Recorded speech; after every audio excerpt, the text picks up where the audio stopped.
Hello, hello. Welcome back to a new episode of the Leading Yourself podcast. Today, I have a treat for all of you. I have a special guest today, and you're going to love this conversation that I had with Kevin Palmieri. You'll get to know more about him on the episode. But before we get to the episode, I want to make a huge announcement. Okay, are you ready? Last year, for my birthday, I had a milestone birthday. My family was supposed to come from Spain to celebrate. Because of COVID, that was not possible. So I had to find a different way that was meaningful and memorable for me to celebrate my milestone birthday. And I decided to put together a virtual conference.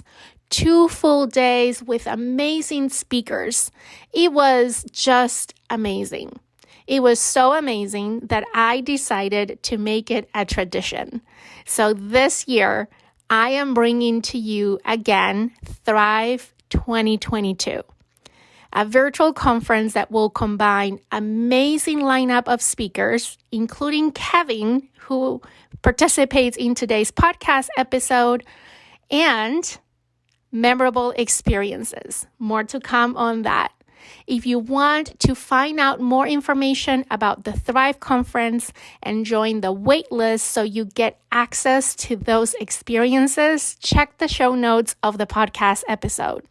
And now I leave you with Kevin Palmieri.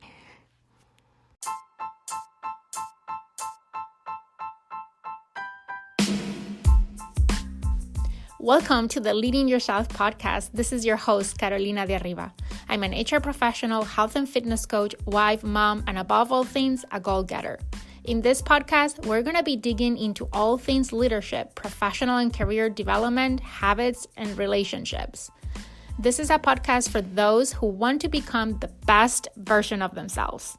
Those who have big dreams and are willing to embrace the journey and put in the work to achieve them. My goal is to share with you the tools, tips, and tricks to help you in your journey. So let's dig into today's episode.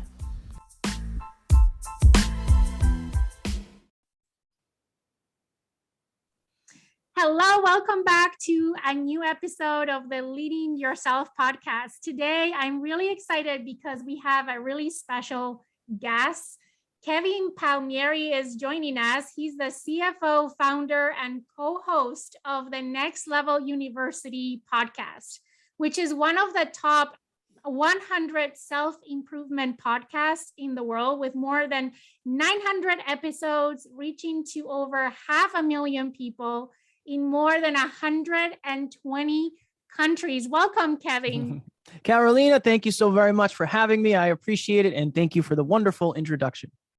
Yeah, very impressive. Having my own podcast, of course, I'm just an amateur, but I know what it takes to reach 500,000 people. That is huge. And I love just the theme of your podcast and the dedication that you and Alan have to publish 7 episodes a week. That is insane.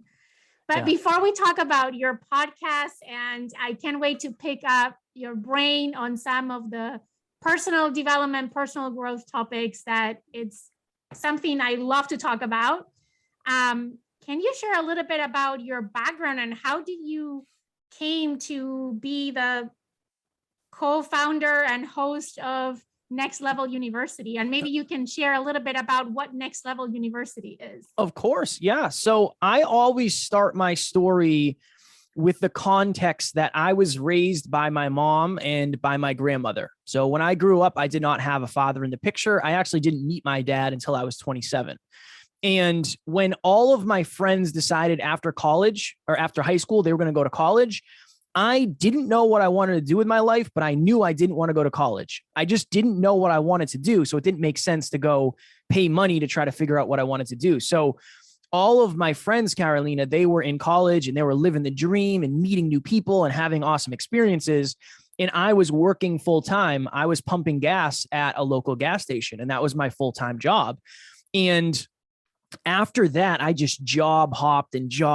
I was a personal trainer. I was a truck driver. I was a forklift operator. I worked at a hospital cleaning floors. I was in construction. I did many, many, many different things. Eventually, I got this very unique opportunity to do what's called weatherization. So all weatherization is we would work in big buildings and make them more energy efficient. So if you looked at me in my mid-20s, I had a high-paying job. I was making anywhere from $50 to $120 an hour, depending on what job I was working. I had a beautiful girlfriend. I had a sports car. I had my dream body because I had just done a bodybuilding show. I had an awesome apartment. At 25, by all outside standards, I was living the dream, but I wasn't confident. I was super insecure. I was fairly miserable, all things considered, but nobody would ever know that because I looked very, very happy. And Carolina, one day my girlfriend came to me, and we lived on the East Coast. And she came to me and said, "Hey, I want to move across the country to California, and I want to chase my dreams." And I was so scarce. I was so fearful. I was so afraid that I gave her a list of reasons why that would be a bad idea. I said, the gas prices are too high. Real estate's too high. The job market's bad, blah, blah, blah, blah, blah. Insert fearful excuse here. And she came back to me a couple of weeks later and said, "Hey, I'm leaving you. I'm going to go chase my dreams. You aren't the positive man that I met and fell in love with, and I want to go be on my own." And it's the best thing she could have done. I'm grateful she did it because we both learned lessons in that. But when she left me, that's when I had to look in the mirror and realize, okay, yeah, you have a nice car and you have a nice body and tattoos and blah, blah, blah, but you're not actually what everybody thinks you are, and you're not who you think you are either. You're not confident. You're none of these things. So for me, that was my initial mirror moment of, okay, I have to work on myself. And I started where a lot of people start. I started with positive affirmations. And every night before I went to bed, I had this big 2-bedroom apartment by myself. I'd be laying in bed and I would say, "I'm talented, I'm worthy, I'm handsome, I'm intelligent. And this year I'm going to make the most money I've ever made." And I assumed that making more money would get rid of more of my problems. So I ended up getting a promotion at my job, and I was a foreman for the company I worked for. And being a foreman at my company meant you were at the job from the very beginning to the very end. So I opened the job. I was there the first day. I closed out the job. I was there the last day. And I ended up being on the road for the next 10 months out of that year. So every single week I was living in a hotel in a different city, in a different state, doing a different job in a different building. And I didn't care because I was making a lot of money. There was times where I had 3 or 4 checks that I didn't even cash. They were for several $1,000s, and I just didn't have to cash them because I had plenty of money in the bank and I was busy. So, it didn't matter. And we got to the end of that year. And again, I'd been on the road for 10 months. I was standing at my kitchen table and I had my final pay stub in my hands, and I slid it open and I made $100,000 at 26 with no college degree. But I had another one of those moments, Carolina, where I put all my emphasis into these external results for internal happiness, and I was let down yet again. And in that moment, I realized that for most of my life, I had been living unconsciously, just chasing things that I thought would bring me happiness and fulfillment. I wanted to start living the opposite, which was hyper-conscious. So I started a podcast called the Hyper-Conscious Podcast, which is Next Level You now, but very similar to where most people start. It was a passion project for me. I just liked talking to people about deep stuff, about life, about dreams, fears, goals, all that stuff. And I finally felt like I found something that I was meant to do. I felt like I was making a difference in the world, and it got harder and harder and harder for me to go to work. And I remember almost overnight, I stopped caring about the money that my job provided me. And I would call out, I would leave early, I would show up late. And it just kept getting worse and worse and worse and worse. And it got to the point, Carolina, where I was in New Jersey one morning and I felt so stuck. I felt like I was stuck at this job. I felt like I could never leave it. And my alarm went off at 5:15, and it was a winter morning. And I woke up and I slid to the edge of the bed and I was lacing up my work boots, getting ready for the day. And the best way to explain it is there was 10 televisions on in my head at the same time, and every single one was on a different channel. And one was saying, "You're stuck here forever." One was saying, "You'll never make this kind of money again. If you leave, what will your friends think? What will your family think?" And the loudest one for me was, "Do you really think you can be a successful podcaster?" And I genuinely didn't. And in that moment, I felt like the best thing for me would be to end my life, because if I ended my life, I would end the problems and I would take the problems with me. And I was just in a very, very dark, hopeless, helpless place. Now, luckily, I had Alan in my corner and I sent him a message. So for those who don't know, Alan's the co-founder, co-host, and the CEO of Next Level You. And I said, hey, I'm really having these feelings. I don't know what's going on. I don't know what to do. And he said, Kev, so much has changed for you over the last couple of years with this podcast, with your self-improvement, but your environment hasn't changed much. I think it's time for you to change your environment. And a few months later, I left my job and I went full time into what we're doing today, speaking, coaching, podcasting. And I was a broke entrepreneur for the next 3 years. My car broke down. I couldn't get it fixed. I couldn't afford Christmas presents for my now fiance. And it was very, very, very challenging. But to Carolina's point and the wonderful introduction, now we're Next Level University. We do 7 episodes a week. We're a global top 100 podcast, listened to on every continent, 125 plus countries. And as of this week, we're actually recording our 1000th episode. So it's all worked out in a great way, but it's definitely been a challenge. And I want to make sure that I don't ever hide from that. I don't ever want to sugarcoat the things that were difficult. Wow. That's all I can say. Wow. What a story. And as I'm picturing in my mind, like you're narrating a movie, and I'm like, right there is a ton of nuggets of, just moments of personal growth in that journey. And it's amazing how life can turn 360, right? But you were very intentional about making that turn. And I love that in your story. Thank now, you founded Next Level University, which is all about reaching that next level, which is something I'm always passionate about. I'm all about the 1% rule and the one more and all those philosophies. And those are the things that come to my mind when I think about, reaching the next level. So, but what does it mean to you going to the next level? What does it mean? Yeah, we have this term that we use called grateful ambition. I'm very, very grateful for everything I have. And I'll use my body as an example. I'm grateful that I'm in as good of shape, and I'm using that in air quotes for those listening, that I am right now, but I'm also ambitious to get to even better shape. And I think there's a nice place to live where you can say, I am so grateful for everything I have, but I do want more. And that's what next level means to me is no matter where you are in your life, whether it's health, whether it's wealth, whether it's love, there is a next level. There's another opportunity for growth. And when you get there, there's another opportunity for growth. And those opportunities for growth never go away. And I think that our main focus is to help people realize who you are today is just a level. You're just at a level and you can get to another level and a next level and a next level. So it means not settling and saying, you know what, I am grateful for everything that I have, but I am also very, very ambitious to get the things that I still desire. And it's just that, it's that cycle forever. I love that. This year, the listeners of the podcast know this because I've been focused a lot this year on talking about this, but every year I pick a word of the year. And this year for me is the word reinvention. And I've been in this journey of rediscovering myself. And I find out that reinvention is not about becoming something completely different, but kind of unfolding all the layers in which we are buried inside, right? And one of the things that I learned this year is something that has been hard for me in the past, and I think you touch it on right now, is the fact that we can hold both. We can hold the gratitude and we can hold the need for more.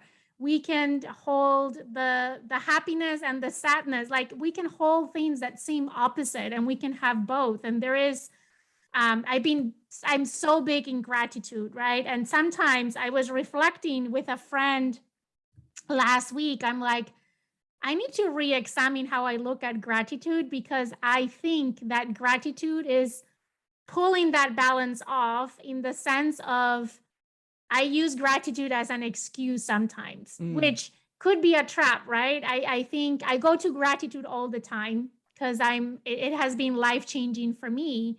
But lately I found that when things are not going well or where I don't reach that next level, I go back to gratitude and I protect myself in gratitude. And I said to myself, well, yeah, it didn't work out, but I'm grateful that I have this other thing. But I'm grateful that, which it has helped me in many ways, but lately it's been pulling me back. What is your reaction to that?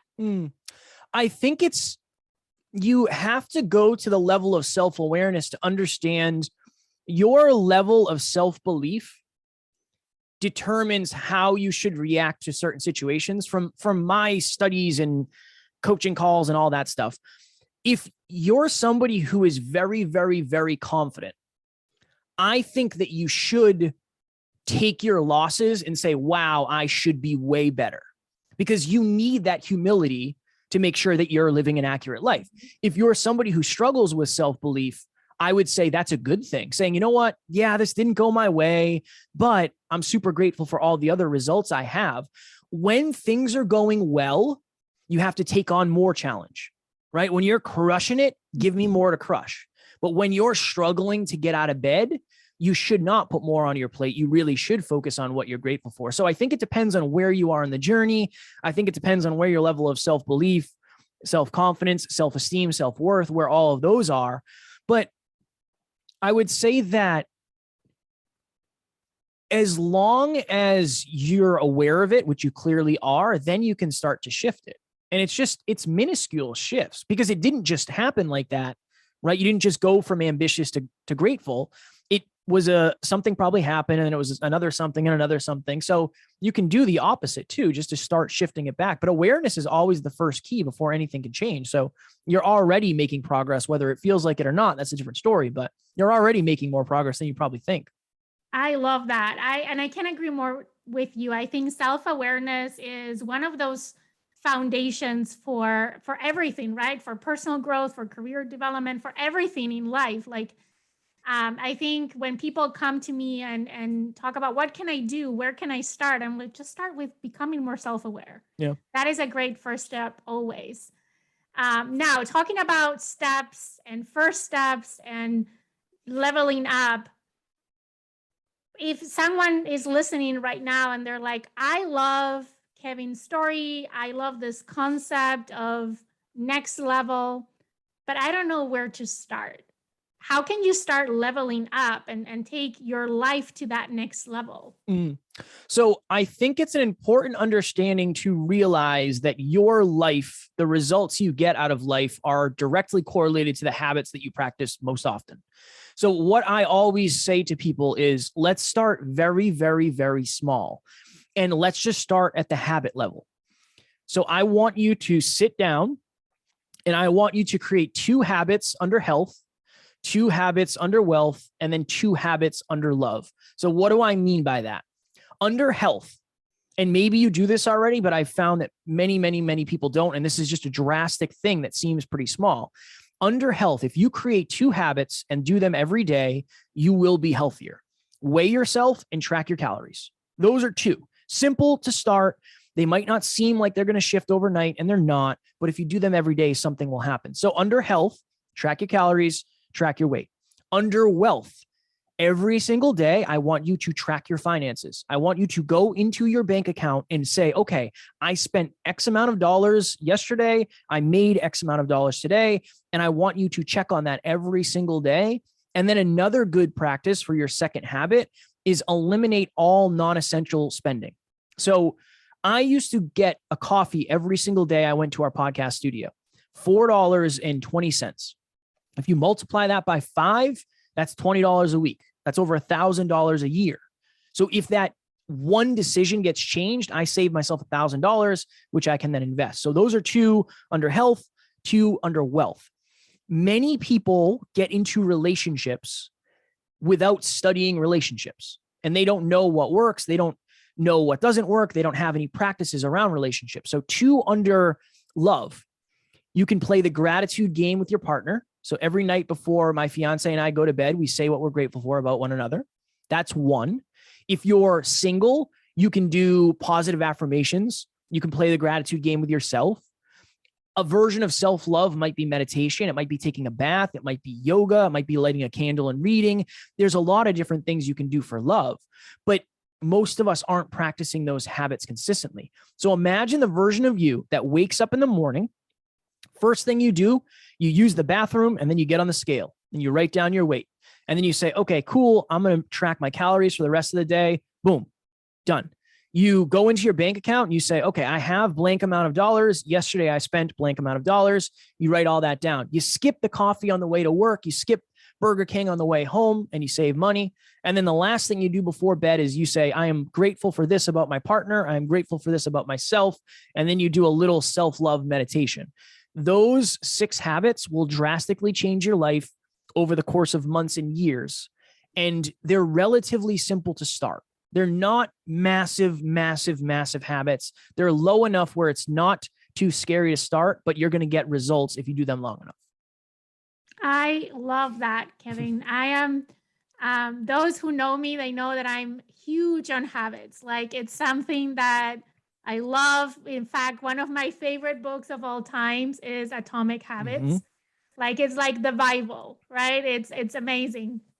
The other thing that I love in what you said, you didn't say it, but you did, is the compound effect that those habits have, right? When you talked about the example of the coffee, that is a clear example of that compound effect working over time. Now, this is one question that I get a lot every time that I talk about habits. In theory, they sound great, and people always ask me, how do you get to the point that they become a habit? Meaning, how do you develop consistency? Because at the beginning can be hard, right, to do these things. Day one, you're super motivated, you cross everything off your list, and as days go on, like something happened and you skip it, and then you skip it again, and next thing you know is like, when did I stop? So what would be your key tip for someone that is trying to get to that point and develop consistency? I would say that there's a book, and maybe you've read it, Carolina. It's called The 4 Tendencies. I believe it's by Gretchen Rubin. Most human beings are obligers. And being an obliger means you will do more for others than you will do for yourself. So if I say I need help with my homework, you'll come help me do my homework instead of doing your own homework. You have to use your conditioning that can be perceived as negative to get you positive results. So if you're trying to be more consistent, 2 ways. Number one, you have to build an accountability.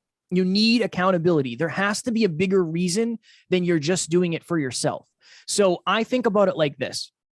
Alan and I, on a recent podcast episode, we said, we're both going to lose 10 pounds by August 1st.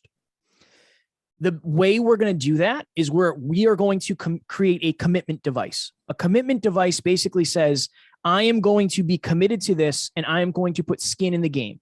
So if by August 1st, I do not weigh 170 pounds, I do not get to record our episode. I don't get to record that episode of the podcast. If Alan does not come in at the right weight, he doesn't get to record that episode of the podcast. If neither of us make our weight, we have to skip an episode, which we have never done together in 1,000 episodes. That's a commitment device. We are committing to something greater than ourselves. Maybe you don't have a podcast. So this is what you would do. You would say, I am going to accomplish blank by blank, or I am going to donate $100 to a cause I do not believe in. Not only do I not believe in it, I am actually against it. So if you, and this one might be close to home, but really think about this. If you lost somebody to lung cancer because they used to smoke, you would say, I'm going to donate $100 to the Philip Morris Foundation or company, whatever the name of it is, the biggest cigarette company in the world. That would give you extra necessity to do something that you might not want to do. And then I would say the other part is find accountability and peak performance partners. As much as I would like to say I'm a very, very consistent human being because I just am, we have it set up where the team can see all of my habits I do every day. We have a 16-person team. Everybody can see everybody's habits. So if I don't do the 20 things I'm supposed to do, people see it. You will do more for others than you will do for yourself. It just is that way. So you got to find a way to leverage that in a positive way. So number one, create necessity. Consistency is very, very challenging without necessity. Most people don't run just for fun, but if you set up a marathon in 6 months, you're going to run. The necessity is high. And then find some accountability, whether it's a peak performance partner, whether you set up some sort of commitment device. It has to be greater than you. And the reason/necessity has to be greater than just the goal, because the goal is way down the line and sometimes we can't even see it. So you have to create, and this is my frame, I create more pain with not doing something than pain with doing it. So that's how I've set it up, and it works really well for me. But many humans are obligers. So use that obliger tendency to push you in a positive direction. Yeah, I love that, especially because typically when we have goals or we're trying to develop these habits, typically if it's a good habit, it's something that the benefits are benefits that you're going to reap in the future, right? Yeah. But there's always the pain in the short term. So I love shifting that scale, right? So it's more painful not to do it than to do it, because typically, if putting the example of health that you were talking about, if I want to eat healthy, right, and because I want to lose weight, it's going to take some time of repeatedly and consistently eat healthy before I lose the weight. But if there is pizza for dinner, the reward is immediate, right? In tasting that pizza. So I love how you shift that. So the pain of not doing it in the moment is higher than of skipping the whatever habit it is. Well, that goes back to, Carolina, to the grateful ambition of, I think that we can fall into this trap to say like, well, it's okay. I don't want to feel any pain. It's okay if I don't accomplish my goal. Now that's up to you. You decide whether or not it's important to you. My goals are very, very important to me. And maybe not all of them are the same importance, but that's where you have to have that real self-awareness conversation with yourself of, am I letting myself off here? Am I just like making up excuses so I don't do this, which will then hurt my self-esteem because I'm breaking promises to myself? It goes deeper than just the habit in getting the result, because you build self-trust. When you say, so Carolina, when you say, I'm going to do an episode a week forever, when you do that, you prove to yourself that you're trustworthy. You prove to yourself that your self-esteem is real. You prove to yourself that you're a capable human being. That's the importance of habits, is they help you build confidence because you're proving yourself right and right and right and right. So that's another thing that you can think about. But I do believe that humans require a higher level of necessity than we give credit to. If you're in debt, you're thinking more about money because the necessity is there. I know that I worked very hard when I was broke because I knew that I had to pay the bills. So don't run from necessity. Don't run from it. Now, don't let it control you, but use it as a tool if you can. Yeah, love that. And that triggered two questions in my mind. Sure. Since you talked about self-confidence, this is one of the chicken and the egg situations, right? You have people that are like, well, I can't do the thing because I don't have confidence that I can do it. And I always say that is the wrong approach, because it's a perpetuating cycle. If you get into that cycle, there's no way out unless you drastically break through it. But you touch a little bit on self-confidence and in this cycle when you were referring to the habit. So can you talk about your perspective on how do you build self-confidence and what does it take to get into the positive cycle of self-confidence, if you will? Yeah, I think that what happens oftentimes at the beginning of any journey, you either believe you can do it or you don't believe you can do it. And when you don't believe you can do something, you don't take action. And when you don't take action, that reinforces the belief that you couldn't do it in the first place. And that begins a cycle. But if you can just take somebody's confidence for a minute, you can borrow somebody's belief, you'll try something. And when you try something, you will get results. And oftentimes those results will be better than you thought they would be. And that proves to yourself that you're actually capable of doing something. So I had a call with somebody recently, and I want you to think of it as a scale from 0 to 10. I had a call with somebody recently and we were talking about confidence. And I said, on a scale of 1 to 10, how afraid are you to do an Instagram live or a Facebook live? This person wants to be a speaker. And she said, on a scale of 1 to 10, that is a 12. I am so afraid of doing that. I said, okay. On a scale of 1 to 10, how afraid are you to take a video of yourself and show nobody ever? And she said, that's probably like a 0 or a 1. Cool. On a scale of 1 to 10, how afraid are you to take a video and send it to me and me only? And she said, that's probably a 5 or a 6. I said, cool, do that. The way to build confidence is to step outside of your comfort zone and into your learning zone. So if you think about a bullseye, the comfort zone's in the middle, the learning zone is on the next one, and then the outer rung is your anxiety zone. I think that when people are trying to build confidence, they immediately think of the things that make them the most anxious, when really it's the thing that is just outside of your comfort zone. So if you want to build confidence, you have to figure out, okay, what am I 10 out of 10 afraid of? Jumping out of a plane. Okay, well, I'm not going to do that. What am I 5 out of 10 afraid of? Heights, but I'm going to walk up on this rope course that's only 25 feet in the air. That will build confidence. Very much like we talked about with the habits, it doesn't happen overnight. It doesn't happen overnight. It is the small things. For me, it was starting a podcast. And then it was interviewing people. And then it was doing solo episodes. And then it was interviewing more famous people. And then it was doing more episodes and doing it in person. And it starts very small, but you have to be very, very, again, self-aware. I guess that's the theme of our talk today.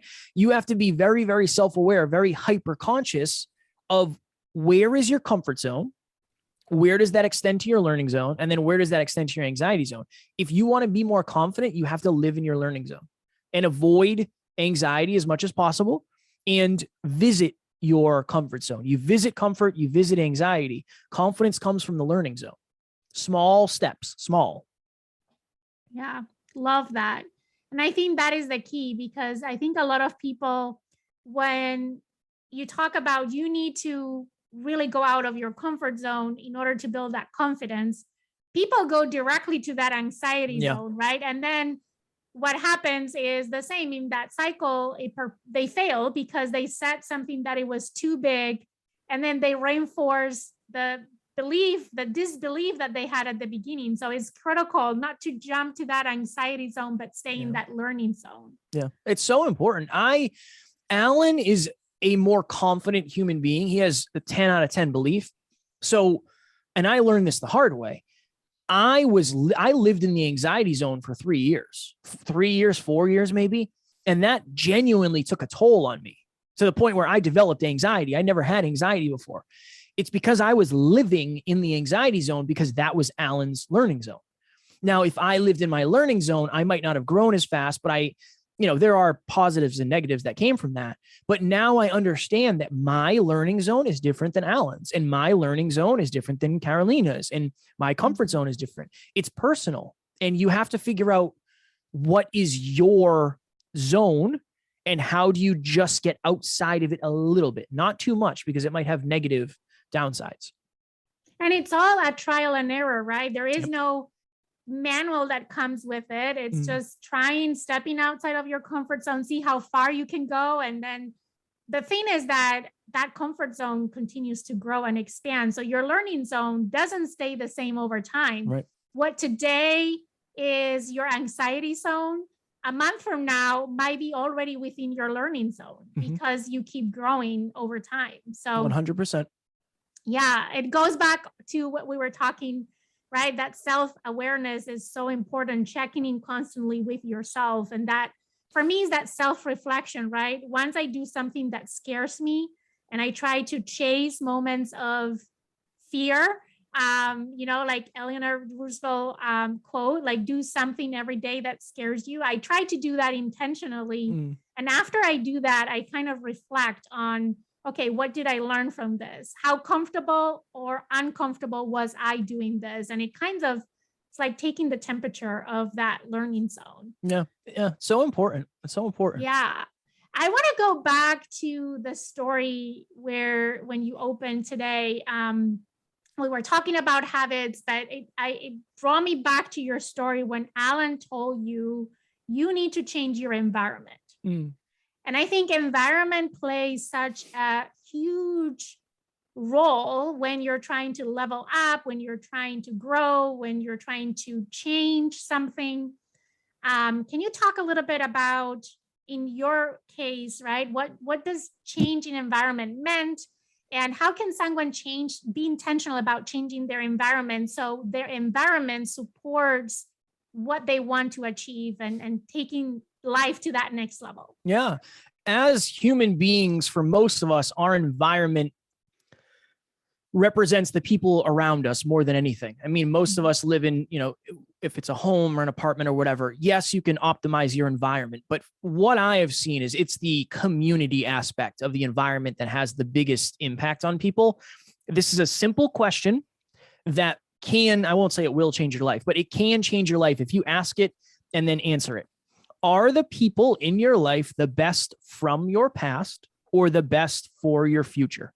Are the people that you spend the most time with in your life because they are going to help your future, or because you went to high school with them, you went to college with them, you were in preschool together, you used to party a lot, you used to do this, you used to do that?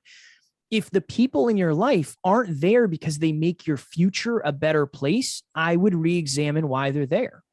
And I understand that is a challenge and that's very personal and it might seem very hardcore, but you really have to have that real talk with yourself of, am I willing to trade in the goals and dreams and ambitions and aspirations that I have to stay friends in the same capacity with these people that don't even care if I accomplish my goals? It's a very challenging thing. It is, but that is what I've seen time and time again. We did an episode on this recently. I watched a YouTube video that said the title was "Why You Shouldn't Tell People Your Goals." And I was like, all right, let me see what this is about. Maybe I'll find some content for the podcast. Every single point basically said the people around you kind of suck. That's pretty much what it said. Well, they're going to laugh at you. They're not going to believe in you. They're going to tease you. They're going to steal your ideas, blah, blah, blah. And I came to the realization that I've experienced very, very few of those. Why? Because I have a very supportive community. I have a very supportive environment. You really have to have the real talk with yourself. Do these people in my life care if I even accomplish my goals? Do they care? Do they know how much it means to me? Do they know how important it is for me to level up and be a good representation for my family, to be a good example for the people I surround myself with, to increase my capacity at work? Do they know? That is the question, Carolina. Are the people in your life the best from your past or the best for your future? And this is what I always say. I say reallocate time accordingly. You don't have to cut people out of your life, but if you are trying to get to the next level of your life, you should spend more time with people who feed that. They feed you. They don't bleed you. So reallocate time with bleeders and reallocate time with feeders and spend more time with positive people, and you will get more positive results out of life. I know it sounds super simple, maybe too simple, but it really is. I mean, that aspect, the people you surround yourself with are a good example of who you will become. So make sure you're surrounding yourself with the right people.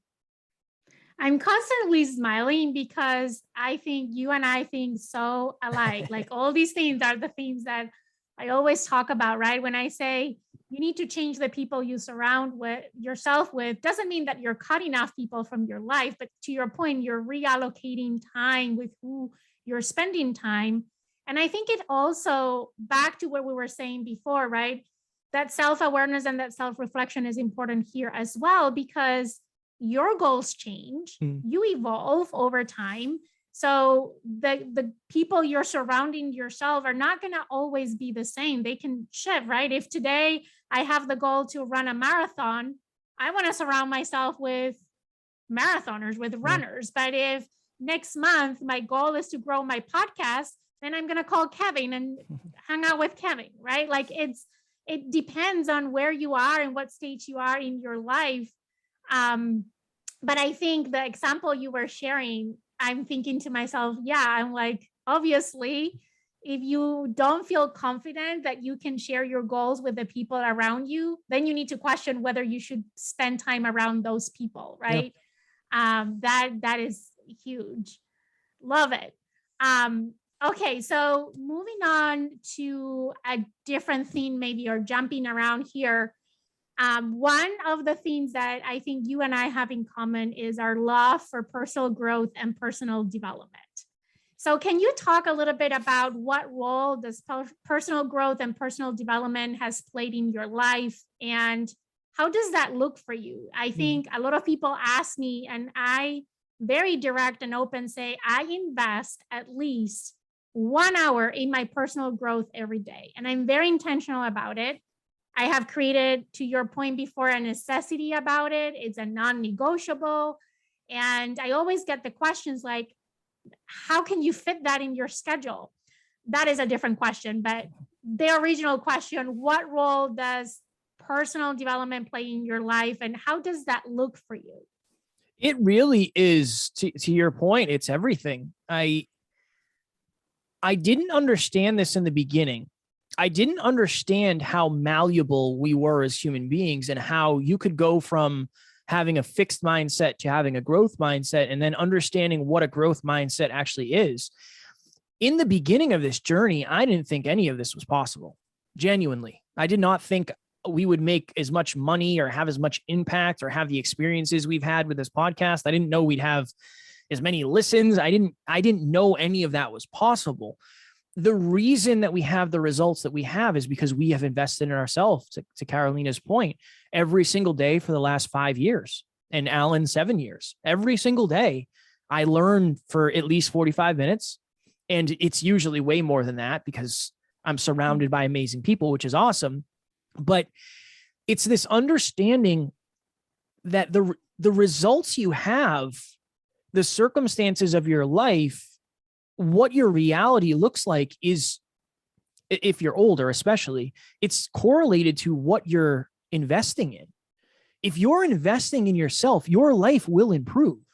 It just will, because you'll become more capable and you'll be able to make better decisions, and you'll have higher awareness, and you'll be able to make more money, and your relationships will be better because you'll be a higher caliber communicator and you'll have empathy. At the end of the day, if we think about it this way, when you buy a house, you try to improve it.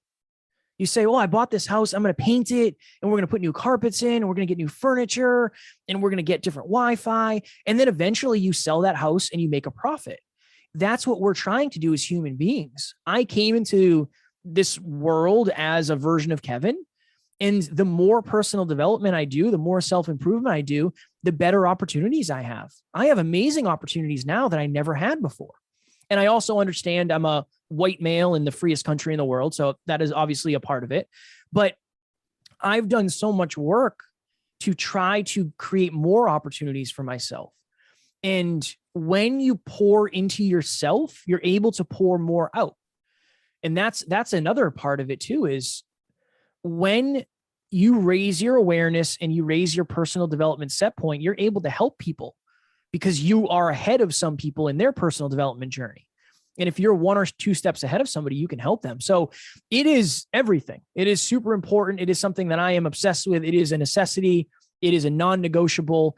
And that shows up as me actually being confident now and having confidence and having capabilities, and oftentimes having to pinch myself and say, wow, I can't believe we're actually where we are today. I never really expected that.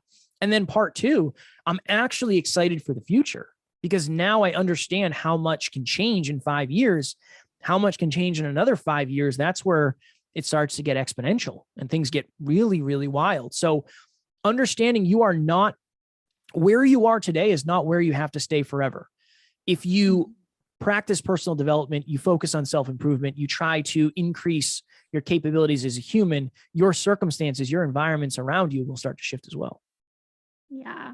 Yeah. I love that and completely agree. I think Tony Robbins is the one who says luck is only the intersection of opportunity and preparation, right? When those two intersect. And when people say, oh, you're so lucky, all these things happen to you. And I'm like, well, I've been working on preparing myself to be ready when those opportunities came, right? Otherwise, I wouldn't have been able to take advantage of those opportunities.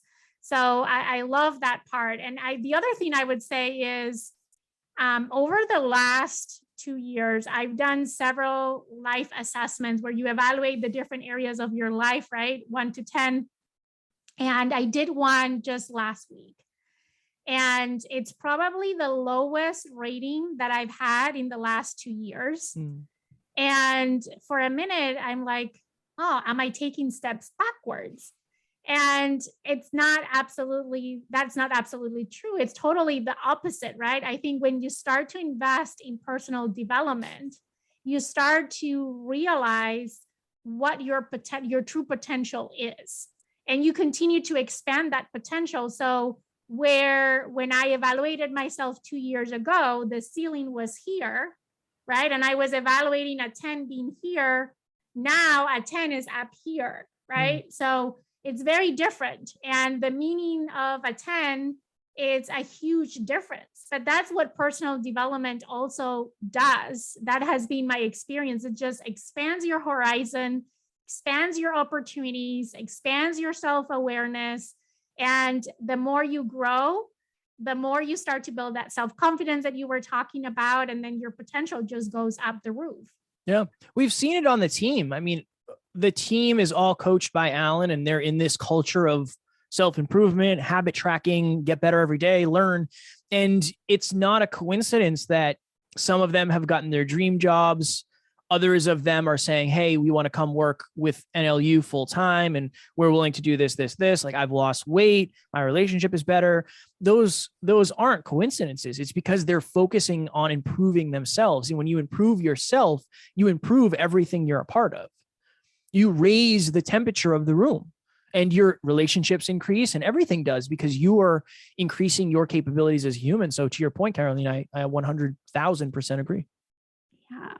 So before we wrap it up, I want to make sure that everyone listening to the podcast knows where to find you, where to find Next Level University, how they can connect with you. I know I'm going to throw it out there. You have a free course somewhere in your website. So can you share all of that so our audience can connect with you and start, following Next Level University and engaging with you and Alan? Absolutely. If you liked what we talked about today, we talk about that very, very often on Next Level University. You can just search us on any of the podcast platforms. We will show up. And then we're also on YouTube as well. We have all of our episodes on YouTube because some people like to watch instead of listen. You can follow me on Instagram at NeverQuitKid. If you reach out, I will send you a message back. I promise I get back to all of my DMs. And then Kevin Palmieri on Facebook and LinkedIn. And then, yes, our website is nextleveluniverse.com. We are in the process of buying nextleveluniversity.com, but we have a free course that Alan and I sat down and we thought to ourselves, okay, some of our community cannot afford one-on-one coaching. Maybe they can't afford group coaching or a live event or a retreat. What can we do to help them get started after they start listening to the podcast? What's something that's a little bit deeper that will help them at a deeper level? And we sat down and we spent, I think, 12 hours on a Sunday, and we recorded a video course, and we broke it into an hour and a half, and it's totally free on the website. You can download the entire video. There's worksheets. You can share it with your friends. We figured out, okay, what are the 5 things that fundamentally have made the biggest impact on us? And that's what we did the course on. So totally free. I believe it's called What It Takes to Get to the Next Level. And you can download it. You can download the course, share it with your friends. It's totally free for you. Totally recommend it. And just want to add on that Kevin responds to every message is so true. The minute I reach out to Kevin to invite him to the podcast, not only he responded to my invitation, he sent me a video response, personalized, like talking to me and showing interest. And that does go a long ways and makes a huge difference. And I'm so grateful that we connected in this virtual world.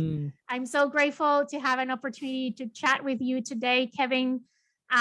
These are the types of people that I like to bring into the podcast that bring their different perspectives around these topics of personal growth.